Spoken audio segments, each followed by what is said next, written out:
మలుపు టీవీ సమర్పణ వైఎస్ఆర్ కడప జిల్లా ప్రొద్దుటూరు మే నెల 13వ తేదీన ఎన్నికలు ముగిశాక ప్రొద్దుటూరు నియోజకవర్గ పరిధిలో 9 మందిపై రోడీషీట్ తెరిచామని, మొత్తం 139 మందిని ట్రబుల్ మాంగులర్స్ గా గుర్తించినట్లు డీఎస్పీ మురళీధర్ తెలిపారు. ఈ సందర్భంగా ఆయన కార్యాలయంలో ఏర్పాటు చేసిన పాత్రికేయుల సమావేశంలో మాట్లాడుతూ జూన్ 4వ తేదీన జరగనున్న ఓట్ల లెక్కింపు నేపథ్యంలో నియోజకవర్గ వ్యాప్తంగా పలు ఆంక్షలు విధించినట్లు, తదనుగుణంగా కొన్ని సూచనలు చేశారు.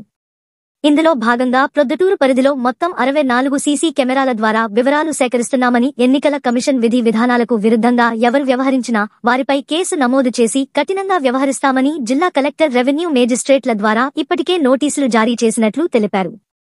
జూన్ 1వ తేదీ నుండి గట్టి బందోబస్తు ఏర్పాటు చేసినట్లు, ఇతర జిల్లాల నుండి కూడా అదనపు బలగాలను రప్పించినట్లు, చట్ట వ్యతిరేకమైన కార్యకలాపాలకు ఎవరు పాల్పడినా ఉపేక్షించేది లేదని, అల్లరి మూకలపై కూడా కఠిన చర్యలు తీసుకుంటామని హెచ్చరించారు. ఎన్నికలలో గెలుపోటములు సర్వసాధారణమని, ఓడిన వారిని గెలిచిన వారు రెచ్చగొట్టే ప్రయత్నాలు చేయవద్దని సూచించారు. ఇప్పటికే బైండోవర్ ఉన్నవారిలో మరలా కొత్త కేసులు నమోదైతే వారి ఆస్తులు జప్తుకు చర్యలు తీసుకుంటామని, ఏ పార్టీ వారైనా ఇబ్బందికరమైన పరిస్థితులు కలగజేస్తే కఠిన చర్యలు పవని ఓట్ల లెక్కింపు తర్వాత బాణాసంచా నిషేధించినట్లు, ఎవరైనా బాణాసంచా పేల్చితే కేసును నమోదు చేస్తామని గట్టిగా హెచ్చరించారు. సమావేశంలో పట్టణ రూరల్ ట్రాఫిక్ పోలీస్ స్టేషన్ సీఐలు, ఎస్ఐలు పాల్గొన్నారు. ఈ విషయాలు మీ ఈ మలుపు టీవీలో వీక్షించారు.